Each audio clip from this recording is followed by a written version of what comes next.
ஆமென். நாங்கள் இந்த வேளையிலும் வேத வாசிப்பு கூட கடந்து செல்வோம்.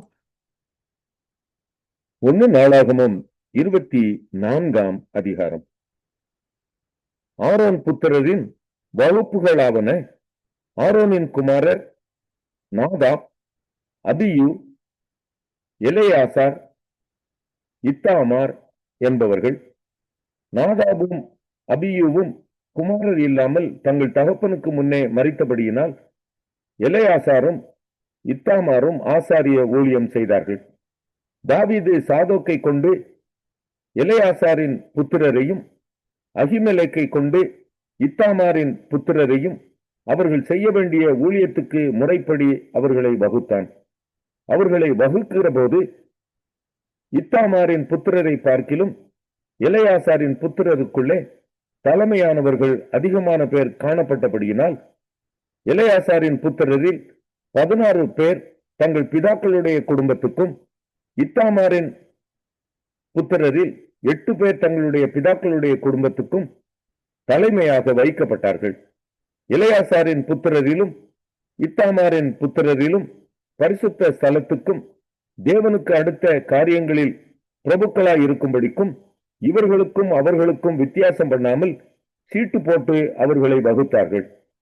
லேவியரில் சம்பிரதியாகிய செமாயா என்னும் நெதனியேலின் குமாரன் ராஜாவுக்கும் பிரபுக்களுக்கும் ஆசாரியனாகிய சாதோக்குக்கும், அபியத்தாரின் குமாரனாகிய அகிமெலேக்குக்கும், ஆசாரியரும் லேவியருமான பிதாக்களின் தலைவருக்கும் முன்பாக அவர்கள் நாமங்களை எழுதினான். ஒரு பிதாவின் வீட்டு சீட்டு எலியாசாருக்கு விழுந்தது. பின்பு அந்தபடியே இத்தாமாருக்கும் விழுந்தது. முதலாவது சீட்டு யோயாரீபின் பேர் வழிக்கும், இரண்டாவது எதேயாவின் பேர் வழிக்கும், மூன்றாவது ஆலீமின் பேர் வழிக்கும், நான்காவது செயோரிமின் பேர் வழிக்கும், ஐந்தாவது மல்கியாவின் பேர் வழிக்கும், ஆறாவது நியாமியின் பேர் வழிக்கும், ஏழாவது பேர் வழிக்கும், எட்டாவது அபியாவின் பேர் வழிக்கும், ஒன்பதாவது யெசுவாவின் பேர் வழிக்கும், 10வது செக்கனியாவின் பேர் வழிக்கும், 11வது எலியாசீபின் பேர் வழிக்கும், 12வது யாக்கீமின் பேர் வழிக்கும், 13வது உப்பாவின் பேர் வழிக்கும், 14வது எசேதேயாவின் பேர் வழிக்கும், 15வது பில்காவின் பேர் வழிக்கும், 16வது இன்னூரின் பேர் வழிக்கும், 17வது ஏசீரின் பேர் வழிக்கும், 18வது அப்சேசின் பேர் வழிக்கும், 19வது பெத்தகியாவின் பேர் வழிக்கும், 20வது எகேசெக்கியேலின் பேர் வழிக்கும், 21வது யாகீனின் பேர் வழிக்கும், 22வது காமுவேலின் பேர் வழிக்கும், 23வது தெலேயாவின் பேர் வழிக்கும், 24வது மாசியாவின் பேர் வழிக்கும் விழுந்தது. இஸ்ரவேலின் தேவனாகிய கர்த்தர் அவர்கள் தகப்பனாகிய ஆரோனுக்கு கற்பித்தபடியே அவர்கள் அவனுடைய கட்டளையின் பிரகாரம் தங்கள் முறை வரிசைகளில் கர்த்தருடைய ஆலயத்திற்குள் பிரவேசிக்கும் அவர்களுடைய ஊழியத்திற்காக பண்ணப்பட்ட வகுப்புகள் இவைகளே. லேவியின் மற்ற புத்திரருக்குள்ளே இருக்கிற அம்ராவின் புத்திரரில் சூபவேலும், சூபவேலின் குமாரரில் எகேதியாவும், ரெகபியாவின் குமாரரில் மூத்தவனாகிய இசியாவும், இத்சாரியரில் செலமோத்தும், செலமோத்தின் குமாரரில் யாகாத்தும், எப்ரோனின் குமாரரில் மூத்தவனாகிய எலியாவும், 2ஆம் குமாரனாகிய அம்ரியாவும், 3ஆம் குமாரனாகிய யாகாசியலும், 4ஆம் குமாரனாகிய எக்காமியாமும், ஊசியலின் குமாரரில் மீகாவும், மீகாவின் குமாரரில் சாமீரும், மீகாவின் சகோதரனாகிய இசியாவும், இசியாவின் குமாரரில் சகரியாவும், மெராரியின் குமாரராகிய மகேலி மூசி என்பவர்களும், யாசியாவின் குமாரனாகிய பேனோவும், மெராரியின் குமாரனாகிய யாசியாவின் குமாரனான பேனோ, சோகாம், சக்கூர், இப்ரி என்பவர்களும், மகேலியின் குமாரரில் புத்திரன் இல்லாத எலேயாசரும், கீசின் புத்திரரில் எராமியேலும், மூசியின் குமாரனான மகேலி, ஏதேர், எரிமோத் என்பவர்களுமாகிய இவர்கள் தங்களுடைய பிதாக்களுடைய குடும்பத்தின்படியே லேவியரின் புத்திரரானவர்கள். இவர்களும் ராஜாவாகிய தாவீதுக்கும் சாதோக்குக்கும் அகிமெலேக்குக்கும் ஆசாரியரிலும் லேவியரிலும் பிதாக்களாயிருக்கிற தலைவருக்கும் முன்பாக தங்கள் சகோதரராகிய ஆரோனின் புத்திரர் செய்தது போல தங்களில் இருக்கிற பிதாக்களான தலைவருக்கும் அவர்களுடைய சிறிய சகோதரருக்கும் சரி சமானமாய். 1 நாளாகமம் 25ஆம் அதிகாரம். மேலும் துறமண்டலங்களாலும் தம்புருகளாலும் கைத்தாளங்களாலும் தீர்க்க தரிசனம் சொல்லுகிற ஆசாப், ஏமான், எதுத்தூன் என்பவர்களின் குமாரரில் சிலரை தாவீதும் தேவாலய சேனைகளின் பிரபுக்களும் ஊழியத்திற்கென்று பிரித்து வைத்தார்கள். தங்கள் ஊழியத்தின் கிரியைக்கு குறித்து வைக்கப்பட்ட மனுஷர்களின் தொகையாவது ராஜாவுடைய கட்டளை பிரமாணமாய் தீர்க்க தரிசனம் சொல்லுகிற ஆசாப்பின் வசத்தில் இருக்கிற ஆசாப்பின் குமாரரில் சக்கூர், யோசேப்பு, நெதானியா, அசாரேலா என்பவர்களும் கர்த்தரை போற்றி துதித்து தீர்க்க தரிசனம் சொல்லுகிற தங்கள் தகப்பனாகிய எதுத்தூனின் வசத்தில சுரமண்டலங்களை வாசிக்க எதுத்தூனின் குமாரராகிய கெதலியா, சேரி, எசாயா, அசபியா, மத்தித்தியா என்னும் 6 பேரும் துணிக்க பண்ண தேவ விஷயத்தில் ராஜாவுக்கு ஞான திருஷ்டியுள்ள புருஷனாகிய ஏமானின் குமாரனான புக்கியா, மத்தனியா, ஊசியேல், செபுவேல், எரிமோத், அனனியா, அனானி, எலியாத்தா, கிதல்தி, ரொமந்தியேசர், யோஸ்பெகாசா, மலோத்தி, ஒத்தீர், மகாசியோத் என்பவர்களுமே. இவர்கள் எல்லாரும் ஏமானின் குமாரராயிருந்தார்கள். தேவன் ஏமானுக்கு 14 குமாரரையும் 3 குமாரத்திகளையும் கொடுத்தார். இவர்கள் அனைவரும் ராஜாவுடைய கட்டளை பிரமாணமாய் கர்த்தருடைய ஆலயத்தில் தாளங்கள், தம்புருகள், சுரமண்டலங்கள் ஆகிய கீத வாத்தியம் வாசிக்க தேவனுடைய ஆலயத்தின் ஊழியமாக அவரவர் தங்கள் தங்கள் தகப்பன்மாராகிய ஆசாப், எதுத்தூன், ஏமான் என்பவர்கள் வசத்தில் இருந்தார்கள். கர்த்தரை பாடும் பாட்டுகளை கற்றுக்கொண்டு நிபுணரான தங்கள் சகோதரர்களும் கூட அவர்கள் இலக்கத்திற்கு 288 பேராயிருந்தார்கள். அவர்களில் சிறியவனும் பெரியவனும் ஆசானும் மாணாக்கனும் சரி சமானமாய் முறை வரிசைக்காக சீட்டு போட்டுக் கொண்டார்கள். முதலாவது சீட்டு ஆசாப் வம்சமான யோசேப்பின் பேர் வழிக்கும், 2வது கெதலியா அவன் சகோதரர் அவன் குமாரர் என்னும் 12 பேர் வழிக்கும், 3வது சக்கு அவன் குமாரர் அவன் சகோதரர் என்னும் 12 பேர் வழிக்கும், 4வது இஸ்ரி அவன் குமாரர் அவன் சகோதரர் என்னும் 12 பேர் வழிக்கும், 5வது நெத்தனியா அவன் குமாரர் அவன் சகோதரர் என்னும் 12 பேர் வழிக்கும், 6வது புக்கியா அவன் குமாரர் அவன் சகோதரர் என்னும் 12 பேர் வழிக்கும், 7வது எசரேலா அவன் குமாரர் அவன் சகோதரர் என்னும் 12 பேர் வழிக்கும், 8வது எசாயா அவன் குமாரர் அவன் சகோதரர் என்னும் 12 பேர் வழிக்கும், 9வது மத்தினியா அவன் குமாரர் அவன் சகோதரர் என்னும் 12 பேர் வழிக்கும், 10வது சிமேயா அவன் குமாரர் அவன் சகோதரர் என்னும் 12 பேர் வழிக்கும், 11வது அசாரியேல் அவன் குமாரர் அவன் சகோதரர் என்னும் 12 பேர் வழிக்கும், 12வது அசாபியா அவன் குமாரர் அவன் சகோதரர் என்னும் 12 பேர் வழிக்கும், 13வது சுபவேல் அவன் குமாரர் அவன் சகோதரர் என்னும் 12 பேர் வழிக்கும், 14வது மத்தித்தியா அவன் குமாரர் அவன் சகோதரர் என்னும் 12 பேர் வழிக்கும், 15வது எரேமோத் அவன் குமாரர் அவன் சகோதரர் என்னும் 12 பேர் வழிக்கும், 16வது அனனியா அவன் குமாரர் அவன் சகோதரர் என்னும் 12 பேர் வழிக்கும், 17வது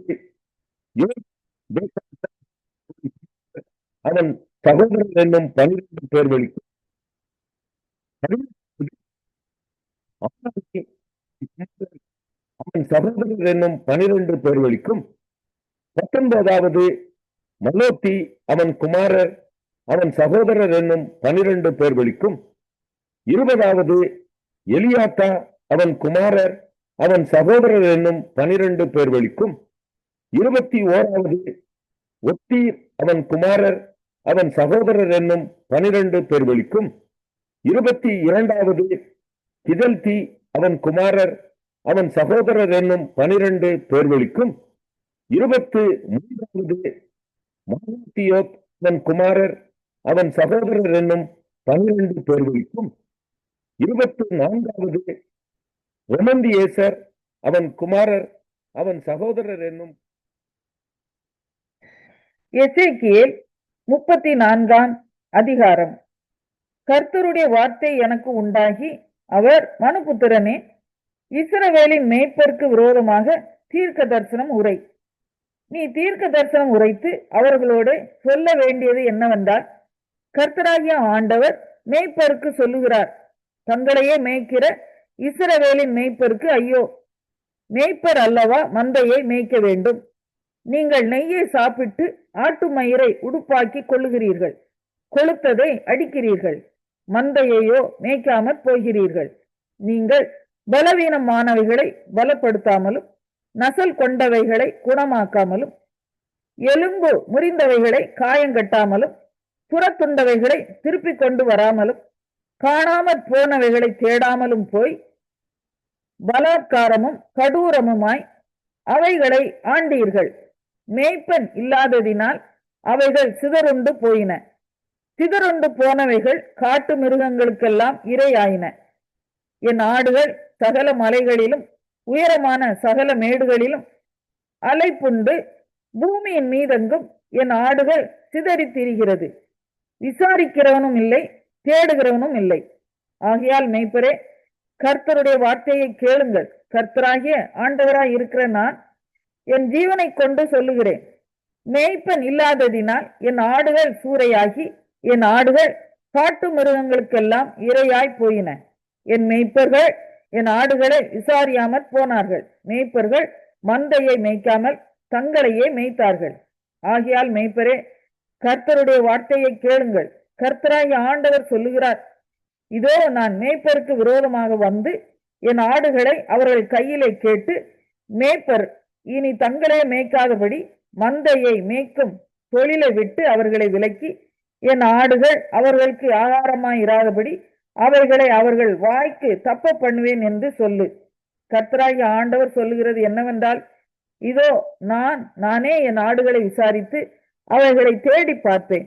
ஒரு மேய்ப்பன் சிதறுண்ட தன் ஆடுகளின் நடுவே இருக்கிற நாளில் தன் மந்தையை தேடிக்கொண்டு இருக்கிறது போல நான் என் ஆடுகளை தேடி மப்பும் மந்தாரமுமான நாளிலே அவைகள் சிதறுண்டு போன எல்லா இடங்களிலும் இருந்து அவைகளை தப்பி வர பண்ணி அவைகளை ஜனங்களிடத்திலிருந்து புறப்படவும் தேசங்களிலிருந்து சேரவும் பண்ணி அவைகளுடைய சுய தேசத்திலே அவைகளை கொண்டு வந்து இஸ்ரவேல் மலைகளின் மேலும் ஆறுகள் அண்டையிலும் தேசத்தின் சகல வாசஸ்தலங்களிலும் அவைகளை மேய்ப்பேன்.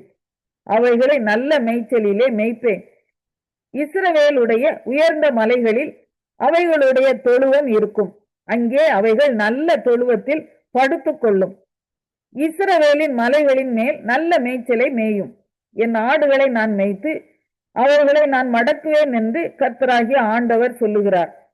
நான் காணாமற் போனதை தேடி புறத்துண்டதை திரும்ப கொண்டு வந்து எலும்பு முறிந்ததை காயங்கட்டி நசல் கொண்டதை திடப்படுத்துவேன். நியாயத்துக்கு தக்கதாய் அவைகளை மேய்த்து புஷ்டியும் பலமும் உள்ளவைகளை அழிப்பேன்.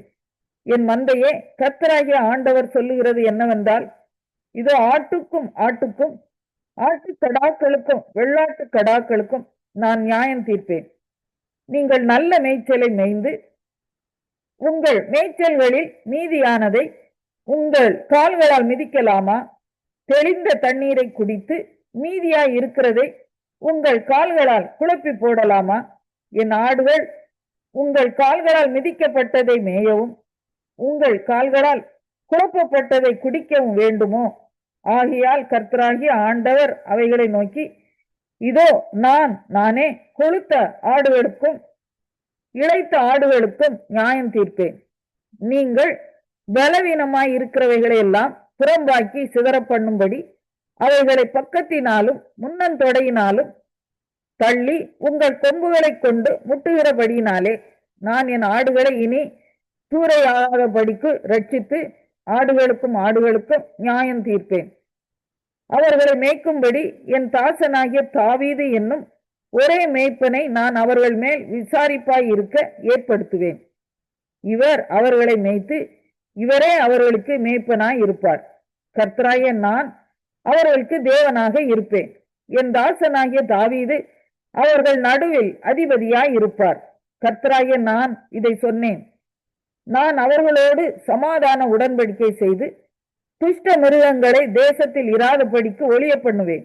அவர்கள் சுகமாய் வனாந்தரத்தில் தாபரித்து காடுகளில் நித்தரை பண்ணுவார்கள்.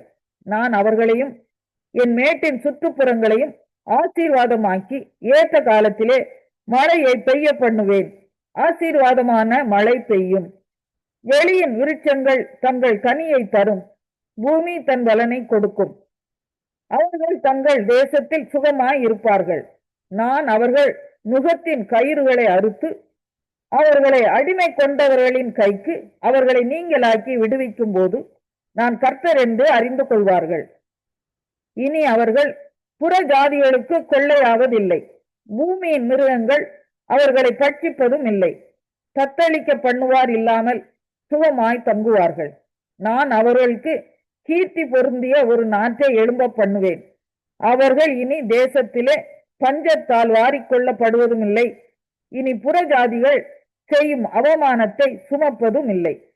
தங்கள் தேவனாகிய கர்த்தராய் இருக்கிற நான் தங்களோடே இருக்கிறதையும் இஸ்ரவேல் வம்சத்தாராகிய தாங்கள் என் ஜனமாய் இருக்கிறதையும் அவர்கள் அறிந்து கொள்வார்கள் என்று கர்த்தராகிய ஆண்டவர் சொல்லுகிறார். என் மந்தையும் என் மேய்ச்சலின் ஆடுகளுமாகிய நீங்கள் மனுஷர், நான் உங்கள் தேவன் என்று கர்த்தராகிய ஆண்டவர் உரைக்கிறார் என்று. அப்போஸ்தலனாகிய பவுல் பிலிப்பியருக்கு எழுதின நிருபம் 1ஆம் அதிகாரம். இயேசு கிறிஸ்தின் ஊழியக்காரராகிய பவுலும் தீமோத்தேயும் பிலிப்பி பட்டணத்தில் கிறிஸ்து இயேசுவுக்குள்ளான பரிசுத்தவான்கள் அனைவருக்கும் கண்காணிகளுக்கும் உதவிக்காரருக்கும் எழுதுகிறதாவது, நம்முடைய பிதாவாகிய தேவனாலும் கர்த்தராகிய இயேசு கிறிஸ்துவினாலும் உங்களுக்கு கிருபையும் சமாதானமும் உண்டாவதாக. சுவிசேஷம் உங்களுக்கு அறிவிக்கப்பட்ட நாள் முதல் இதுவரைக்கும் நீங்கள் அதற்கு உடன்பட்டவர்களானபடியால் நான் பண்ணுகிற ஒவ்வொரு விண்ணப்பத்திலும் உங்கள் அனைவருக்காகவும் எப்போதும் சந்தோஷத்தோடு விண்ணப்பம் பண்ணி உங்களில் நற்கிரியையை தொடங்கினவர் அதை இயேசு கிறிஸ்துவின் நாள் பரியந்தம் முடிய நடத்தி வருவார் என்று நம்பி நான் உங்களை நினைக்கிற பொழுதெல்லாம் என் தேவனை ஸ்தோத்தரிக்கிறேன். என் கட்டுகளிலும் நான் சுவிசேஷத்திற்காக உத்தரவு சொல்லி அதை திடப்படுத்தி வருகிறதிலும் நீங்கள் அனைவரும் எனக்கு அளிக்கப்பட்ட கிருபையில் பங்குள்ளவர்களானதால் உங்களை என் இருதயத்தில் தரித்து கொண்டிருக்கிறபடியினாலே உங்கள் எல்லாரையும் குறித்து நான் இப்படி நினைக்கிறது எனக்கு தகுதியாயிருக்கிறது. இயேசு கிறிஸ்துவின் உருக்கமான அன்பிலே உங்கள் எல்லார் மேலும் எவ்வளவோ வாஞ்சையாய் இருக்கிறேன் என்பதற்கு தேவனே எனக்கு சாட்சி. மேலும் உத்தமமானவைகளை நீங்கள் ஒப்புக்கொள்ளத்தக்கதாக உங்கள் அன்பானது அறிவிலும் எல்லா உணர்விலும் இன்னும் அதிகமாய் பெருகவும் தேவனுக்கு மகிமையும் துதியும் உண்டாகும்படி இயேசு கிறிஸ்துவினால் வருகிற நீதியின் கனிகளால் நிறைந்தவர்களாகி நீங்கள் கிறிஸ்துவின் நாளுக்கென்று துப்புரவானவர்களும் இடரலற்றவர்களுமாய் இருக்கவும் வேண்டுதல் செய்கிறேன். சகோதரரே, எனக்கு சம்பவித்தவைகள் சுவிசேஷம் பிரபலமாகும்படிக்கு ஏதுவாயிற்றென்று நீங்கள் அறிய மனதாயிருக்கிறேன். அரமனை எங்கும் உள்ளவர்களுக்கும் மற்ற யாவருக்கும் என் கட்டுகள் கிறிஸ்துவுக்குள்ளான கட்டுகள் என்று வெளியரங்கமாகி சகோதரரில் அநேகர் என் கட்டுகளாலே கர்த்தருக்குள் திடன் கொண்டு பயம் இல்லாமல் திருவசனத்தை சொல்லும்படி அதிகமாய் துணிந்திருக்கிறார்கள். சிலர் பொறாமையினாலும் விரோதத்தினாலும் சிலர் நல் மனதினாலும் கிறிஸ்துவை பிரசங்கிக்கிறார்கள். சிலர் என் கட்டுகளோடு உபத்திரவத்தையும் கூட்ட நினைத்து சுத்த மனதோடு கிறிஸ்துவை அறிவியாமல் விரோதத்தினாலே அறிவிக்கிறார்கள். சுவிசேஷத்துக்காக நான் உத்தரவு சொல்ல ஏற்படுத்தப்பட்டவன் என்று அறிந்து சிலர் அன்பினாலே அறிவிக்கிறார்கள். இதனால் என்ன? வஞ்சகத்தினாலாவது உண்மையினாலாவது எப்படியாவது கிறிஸ்து அறிவிக்கப்படுகிறார். அதனால் சந்தோஷப்படுகிறேன், இன்னமும் சந்தோஷப்படுவேன். அது உங்கள் வேண்டுதலினாலும் இயேசு கிறிஸ்துனுடைய ஆவியின் உதவியினாலும் எனக்கு ரட்சிப்பாக முடியும் என்று அறிவேன். நான் ஒன்றிலும் வெட்கப்பட்டு போகாமல் எப்பொழுதும் போல இப்பொழுதும் மிகுந்த தைரியத்தோடு ஜீவனாலாகிலும் சாவினாலாகிலும் கிறிஸ்து என் சரீரத்தினாலே மகிமைப்படுவார் என்று எனக்கு உண்டாயிருக்கிற வாஞ்சைக்கும் நம்பிக்கைக்கும் தக்கதாய் அப்படி முடியும். கிறிஸ்து எனக்கு ஜீவன், சாவு எனக்கு ஆதாயம். ஆயிலும் சரீரத்தில் பிழைத்திருக்கிறதுனாலே என் கிரியைக்கு பலன் உண்டாயிருப்பதால் நான் தெரிந்து கொள்ள வேண்டியது இன்னதென்று அறியேன். ஏனெனில் இவ்விரண்டினாலும் நான் நெருக்கப்படுகிறேன். தேகத்தை விட்டு பிரிந்து கிறிஸ்துவுடனே கூட இருக்க எனக்கு ஆசை உண்டு. அது அதிக நன்மையாய் இருக்கும். அப்படி இருந்தும் நான் சரீரத்தில் தரித்திருப்பது உங்களுக்கு அதிக அவசியம். இந்த நிச்சயத்தை கொண்டிருந்து நான் மறுபடியும் உங்களிடத்தில் வருகிறதுனால் என்னை குறித்து உங்களுடைய மகிழ்ச்சி கிறிஸ்து இயேசுவுக்குள் பெருகும்படிக்கு உங்கள் விசுவாசத்தின் வர்த்தனைக்காகவும் சந்தோஷத்துக்காகவும் நான் பிழைத்து உங்கள் அனைவரோடும் கூட இருப்பேன் என்று அறிந்திருக்கிறேன். நான் வந்து உங்களை கண்டாலும் நான் வராமல் இருந்தாலும் நீங்கள் ஒரே ஆவியிலே உறுதியாய் நின்று ஒரே ஆத்துமாவினாலே சுவிசேஷத்தின் விசுவாசத்திற்காக கூட போராடி எதிர்க்கிறவர்களால் ஒன்றிலும் மருளாதிருக்கிறீர்கள் என்று உங்களை குறித்து நான் கேள்விப்படும்படி எவ்விதத்திலும் நீங்கள் கிறிஸ்துவின் சுவிசேஷத்திற்கு பாத்திரராக மாத்திரம் நடந்து கொள்ளுங்கள். நீங்கள் மருளாதிருக்கிறது அவர்கள் கெட்டு போகிறதற்கும் நீங்கள் ரட்சிக்கப்படுகிறதற்கும் அத்தாட்சியாய் இருக்கிறது. இதுவும் தேவனுடைய செயலே. ஏனெனில் கிறிஸ்துவினிடத்தில் விசுவாசிக்கிறதற்கு மாத்திரமல்ல, அவர் நிமித்தமாக பாடுபடுகிறதற்கும் உங்களுக்கு அருளப்பட்டு இருக்கிறது. நீங்கள் என்னிடத்திலே கண்டதும் எனக்கு உண்டென்று இப்பொழுது கேள்விப்படுகிறதுமான பிலிப்பியர் 2ஆம் அதிகாரம்.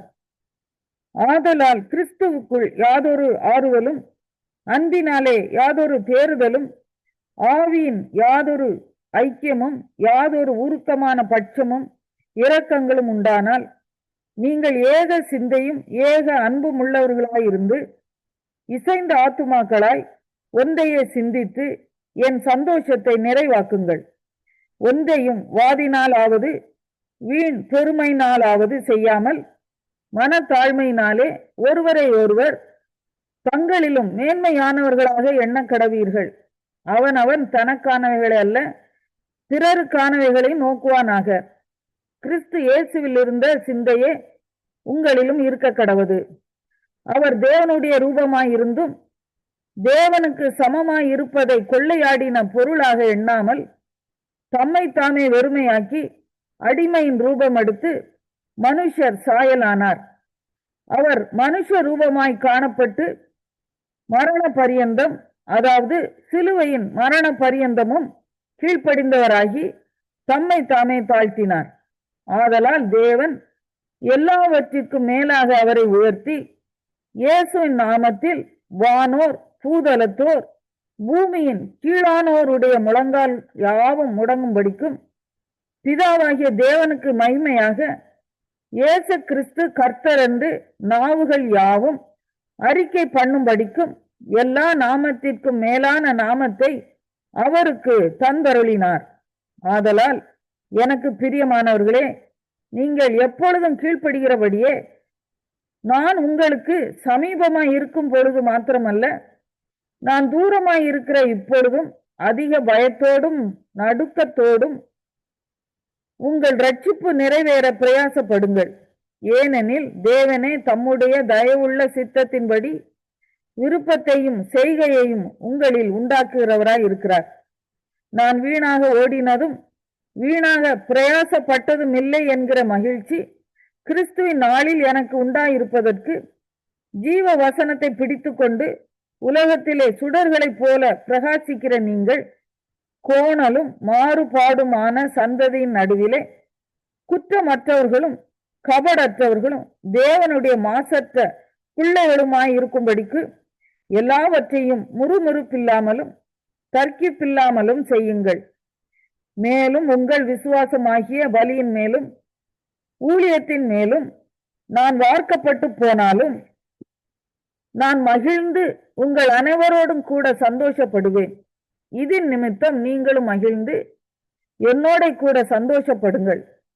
அன்றியும் நானும் உங்கள் செய்திகளை அறிந்து மன தேறுதல் அடையும்படிக்கு சீக்கிரமாய் தீமோத்தேயுவை உங்களிடத்தில் அனுப்பலாம் என்று கர்த்தராகிய இயேசுவுக்குள் நம்பி இருக்கிறேன்.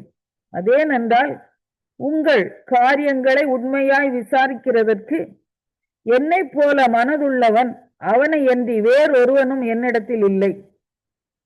மற்றவர்கள் எல்லாரும் கிறிஸ்து இயேசுக்குரியவைகளை தேடாமல் தங்களுக்குரியவைகளையே தேடுகிறார்கள். தகப்பனுக்கு பிள்ளை ஊழியம் செய்வது போல அவன் என்னுடனே கூட சுவிசேஷத்தின் நிமித்தம் ஊழியம் செய்தான் என்று அவனுடைய உத்தம குணத்தை அறிந்திருக்கிறீர்கள். ஆகையால் என் காரியங்கள் இன்னபடி நடக்கும் என்று நான் அறிந்தவுடனே அவனை அனுப்பலாம் என்று நினைத்திருக்கிறேன். அன்றியும் நானே சீக்கிரத்தில் வருவேன் என்று கர்த்தருக்குள் நம்பிக்கையாய் இருக்கிறேன். மேலும் என் சகோதரனும் உடன் வேலையாளும் உடன் சேவகனும் உங்கள் ஸ்தானாபதியும் என் குறைச்சலுக்கு உதவி செய்தவனுமான எப்பாப்பிரோதீத்துவை உங்களிடத்தில் அனுப்ப வேண்டும் என்று எண்ணினேன். அவன் உங்கள் எல்லார் மேலும் வாஞ்சையுள்ளவனும் தான் வியாதிப்பட்டதை நீங்கள் கேள்விப்பட்டதினாலே மிகவும் வியாகுலப்படுகிறவனுமாய் இருந்தான். அவன் வியாதிப்பட்டு மரணத்திற்கு சமீபமாய் இருந்தது மெய்தான். ஆகிலும் தேவன் அவனுக்கு இறங்கினார். அவனுக்கு இறங்கினதும் அல்லாமல் துக்கத்தின் மேல் துக்கம் எனக்கு உண்டாகாதபடிக்கு எனக்கும் இறங்கினார். ஆகையால் நீங்கள் அவனை மறுபடியும் கண்டு சந்தோஷப்படவும் என் துக்கம் குறையவும் அவனை அதிசீக்கிரமாய் அனுப்பினேன். ஆனபடியினாலே நீங்கள் கர்த்தருக்குள் மிகுந்த சந்தோஷத்தோடு அவனை ஏற்றுக்கொண்டு இப்படிப்பட்டவர்களை கனமாய் எண்ணுங்கள். ஏனெனில் நீங்கள் எனக்கு செய்ய வேண்டிய ஊழியத்திலே உங்கள் குறைவை நிறைவாக்கும்படிக்கு அவன் தன் பிராணனையும் எண்ணாமல் கிறிஸ்துவின் ஊழியத்தின் நிமித்தம்